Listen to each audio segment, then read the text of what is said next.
oui. Est-ce que ce micro, je peux l'enlever? D'accord, c'était juste de l'information. Et est-ce qu'au niveau du son, vous nous entendez bien? Parce que nous, on a un retour un petit peu qui résonne. C'est bien? C'est super? Génial, on y va.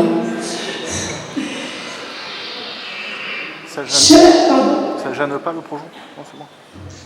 Chers compatriotes, chers habitants du pays d'Arles et même d'au-delà, chers élus, Stéphane Ravier, sénateur, maire du 7e secteur de Marseille et tête de liste des Bouches-du-Rhône pour les élections régionales, nous fait l'honneur de venir à Arles ce soir pour soutenir et encourager notre combat pour la France et pour la Provence à l'occasion de cette échéance électorale. Dans un mois exactement, le 13 novembre, 13 décembre, les dés seront jetés. Alors notre mobilisation doit être entière. Vous savez, à travers les médias, à quel point nos adversaires sont prêts à tout. Non pas pour défendre notre pays en pleine déconfiture, mais pour conserver le pouvoir qu'ils considèrent uniquement comme un gâteau, voulant à tout prix ne le manger qu'entre eux. Alors ils essaient de stimuler le sentiment de peur contre le Front National, cher de nos concitoyens, chez nos concitoyens, avec l'arrogance de plus en plus méprisante et haineuse qui les caractérise.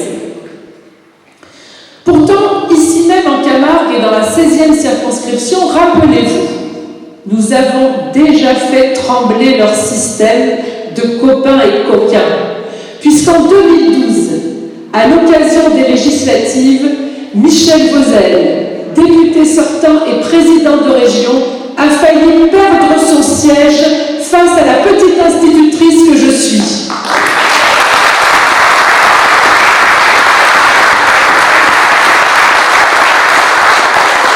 Eh bien, je compte sur vous, chers compatriotes, pour que cette fois-ci, ce ne soit pas seulement la frousse qu'ils éprouvent, mais le goût amer de la défaite.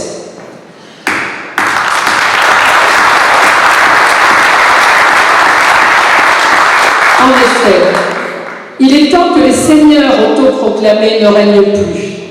Il est temps que l'on s'occupe enfin de vous. Vos impôts qui vont croissant ne doivent plus servir leur clientèle avide, mais ils doivent contribuer au redressement de notre pays et de notre Provence qui en ont tant besoin.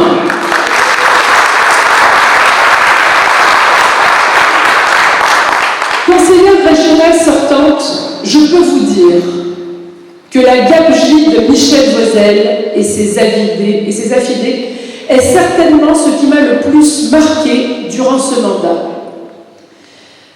Comment peuvent-ils s'enorgueillir et même se représenter devant les électeurs alors qu'ils ont creusé le trou de la dette tellement profondément qu'elle dépasse le budget initial? 2,7 milliards de dette pour un budget initial de 2 milliards. Il faut vraiment être irresponsable pour continuer à faire campagne en promettant encore et encore des subventions, en promettant d'ériger des palais déguisés en monuments culturels que je qualifie de mégalomaniaques. Je pense à la Villa Méditerranée, ou même à la future tour de Géry, ici même à Arles. Jean-Luc Couturier, mon ami camarguais, ancien gros industriel, me disait hier: mais Valérie, une entreprise avec ce taux d'endettement, ce n'est pas une entreprise, c'est une ruine, une faillite, une honte. Et pourtant, durant ces derniers mandats, ce sont des millions d'euros qui ont été distribués régulièrement à des associations qui n'œuvrent d'ailleurs pas forcément en Provence-Alpes-Côte d'Azur. Savez-vous comment s'appellent ces associations qui œuvrent en dehors de Provence-Alpes-Côte d'Azur? Ça s'appelle la coopération décentralisée. Le rapport de la Chambre régionale des comptes de 2013 sur le financement par la région des associations a révélé que cette pratique du clientélisme effréné touche essentiellement les actions de coopération en direction du Maghreb. Eh bien, avec nous, contribuables de Provence-Alpes-Côte d'Azur n'ira en dehors de PACA.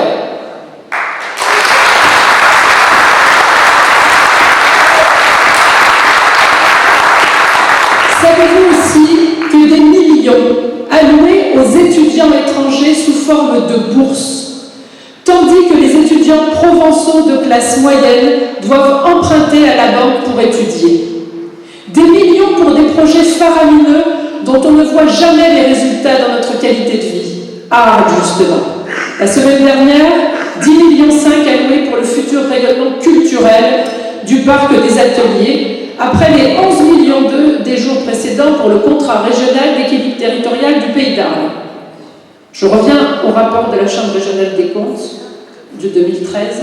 Le Conseil régional verse en moyenne 38 € de subvention par habitant, sauf à Arles, sur les terres de Michel Bauzel, où ce montant atteint 90 €, comme par hasard. Eh bien, cette pratique clairement clientéliste n'existera pas avec le Front National au pouvoir. Pensez-vous vraiment que notre pays d'Arles rayonnera culturellement après cette distribution et que l'ensemble du territoire, ruralité comprise, connaîtra des jours meilleurs?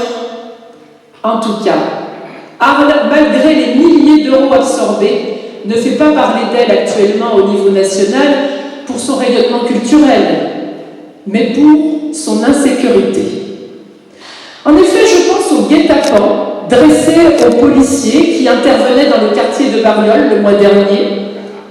Pourtant, savez-vous que la majorité des élus de la CCM, d'Arles et de Tarascon avaient voté quelques semaines auparavant 800 000 € pour ces quartiers dits défavorisés, dans le cadre de la politique de la ville.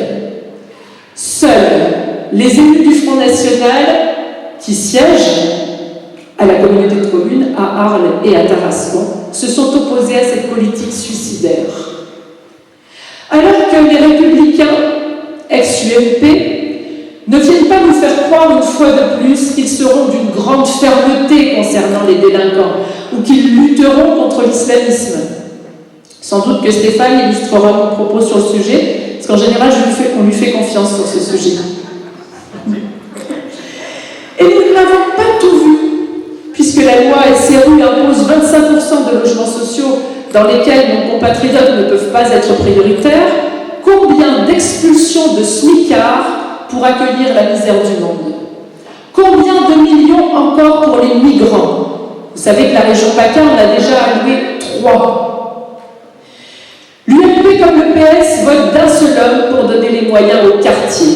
Eh bien nous pensons au Front National que le problème n'est pas matériel, mais culturel. En effet, une part de plus en plus importante de la population née en France a le sentiment de ne pas appartenir à celle-ci. Le mal est là. Un exemple flagrant.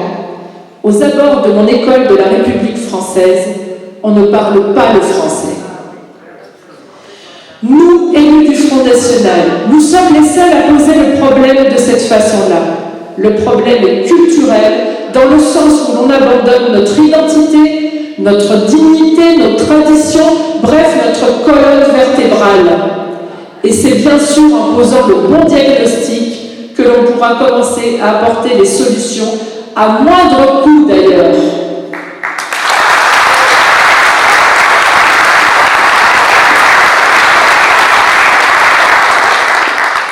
Et oui, les moyens engloutis dans les quartiers dits défavorisés de la région ont été largement supérieurs à ceux consacrés à la ruralité. C'est pourquoi Marion Maréchal-Le Pen et Stéphane Ravier sont venus en Camargue et sur le territoire attaché à Châteaurenard le mois dernier, afin d'y rencontrer les agriculteurs de l'ouest des Bouches-du-Rhône.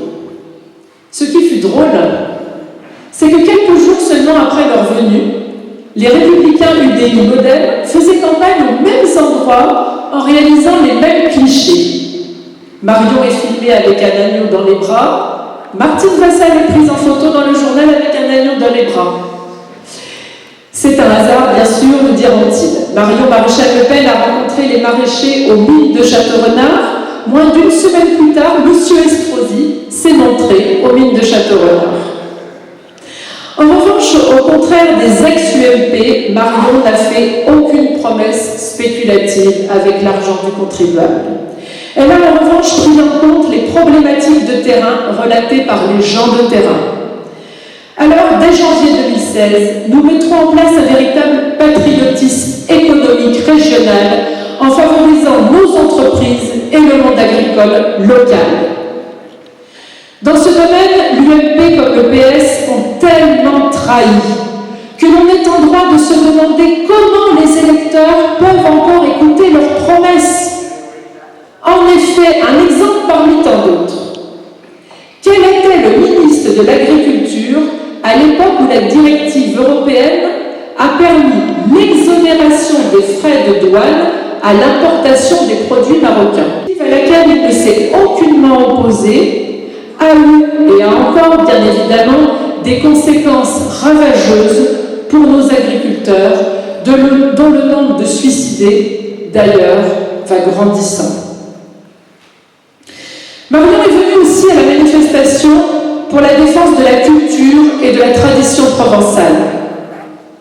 Nous sommes d'ailleurs les seuls, nous, élus du Front National, à avoir le courage de défendre concrètement notre identité culturelle. Et ce ne sont pas que des mots et des incantations. Voyez Robert Ménard qui prend les moyens dans sa ville de stopper l'ouverture des magasins kebab. Voyez Julien Sanchez, notre voisin du Rhône, à Beaucaire, qui prend les moyens de faire respecter les horaires d'ouverture des boutiques communautaristes. Qui, en revanche, a encouragé les cours d'arabe dans les écoles en ZEP, sous couvert d'études et de la langue de la culture d'origine? Eh bien, c'est Nicolas Sarkozy. Nous ferons un point d'honneur à installer des crèches dans l'ensemble des bâtiments de la région en période de Noël, car ici, c'est la France, la Provence de culture judéo-chrétienne.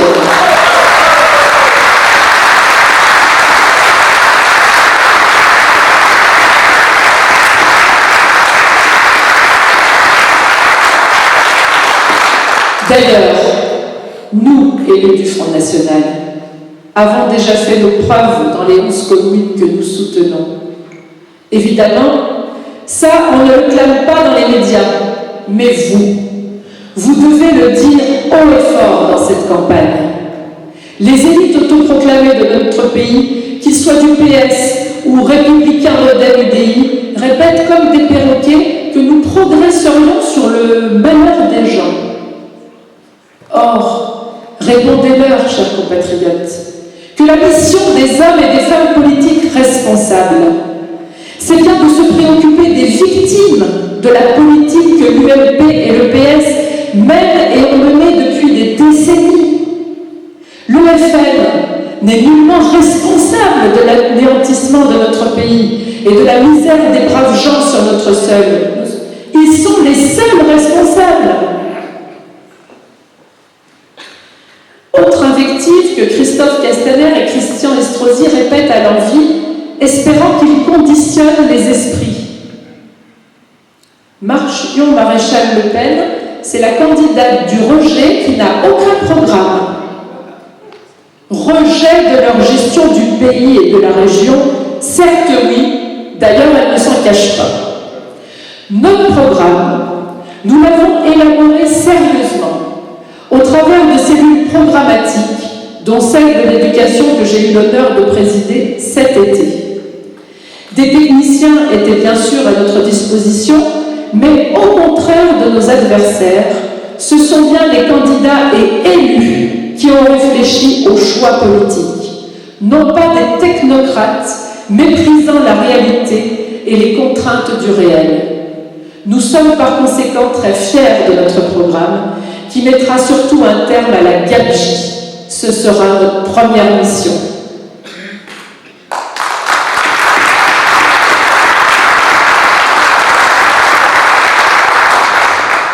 Alors bien sûr, même si le système politique français n'est plus véritablement démocratique, puisqu'il permet par le mode de scrutin la fusion des partis adverses entre eux, puisqu'il permet par exemple 20 élus d'Europe Écologie Les Verts à l'Assemblée nationale, alors qu'ils ont fait un score de 2%, alors que le FN n'a que 2 députés pour un score de plus de 20%, on ne peut pas appeler ça de la démocratie, mais tout de même, nous n'avons pas le droit, pour la France, pour nos aînés, nos ancêtres qui ont combattu, et nos enfants, de nous résigner et de nous décourager.